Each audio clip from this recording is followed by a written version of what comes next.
welcome to The Pinch, the show that lasts only 5 minutes, and we talk about a subject that the chat room has picked. And tonight we're going to talk about the strangest thing that you've ever eaten. Off you go, boys. That's a tough one. I can start. Yeah, go on. It was I'm trying to remember the flavor. It was a cricket. You ate a cricket? I ate a cricket at the, so here in San Diego, we have the San Diego Zoo that a lot of people know about, but we also have the San Diego, they now call it Safari Park. It used to be called the Wild Animal Park. It's the San Diego Zoo Safari Park, I think is the new name for it. Snap it. And we were in line for, I think, going in the, like the bug house or whatever, and they were going through and they were letting people try grubs and crickets and things like that. And, it was basically my kids were there and there's no way they were going to do it. And, you've got to go for the gross out factor. So it was worth it just to see their reaction to watch me eat this thing. What was it like? Chicken? Did it taste like chicken? No, it didn't taste hardly like it. It tasted like whatever it was dusted with, which was more like nuts. It was like some sort of spicy, whatever flavor. Adam's eating nuts. And it was crunchy. Of course, it was crunchy. It's got an exoskeleton, so. I love crickets. I've ordered crickets and some kind of worm and so on. I mean, they tasted fine. I wouldn't call that strange. I actually enjoyed it. No, that's actually the future of food. It's the only truly sustainable protein source that we have right now. These insects. Yeah, but there's not a lot of meat on especially insects. Crickets take like zero water to maintain. They provide way more protein than any other food source at that size.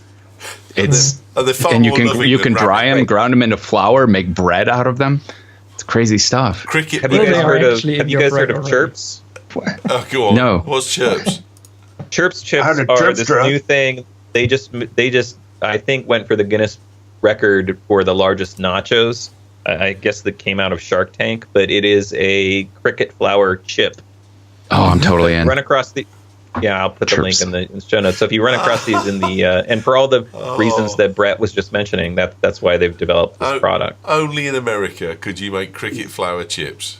Yeah, what's the... I would probably say that comes from Southeast Asia because cricket flour is kind of big there. Yeah. Strangely enough, in military, daring, I've eaten both bugs and worms, but that wasn't the strangest thing. The strangest thing to me was something in Japan called ikagesu, which is the legs of an ika, which is a type of squid. But when you get it good and fresh, it's still doing this. So when you put it in here, you go to swallow it, the tentacles are like sucking the inside of your face as you're trying to eat it. It is really trippy feeling. It tastes good, but the feeling is just so weird as the live tentacle is sticking to your face as you try to eat it. You've got a healthy Japan session. Have you done blowfish, Doc? Yes. And was it amazing? Everyone should try it. Really? So did you get the poison bit where there's just enough poison to make your lips tingle but not kill you? Yeah. Yes. It's almost like you had a really crappy dentist shot that wasn't that strong. So it's got that the very beginning of the dentist shot. It's kind of tingly and you can like that. But yeah. Anyone else? Can anyone else top a cricket? So speaking of only in America, if you've ever been to Mississippi, as you drive down the highway, you see crazy things. And at one point I had to stop because I had never, as a upper Midwesterner, heard of a chicken fried Snickers. And I had to know. I ate that. I ate half of that. Oh, it's a Snickers bar that's had what done to it? It's basically breaded and deep fried. Oh, okay. No, they do it in Scotland all the time with Mars bars.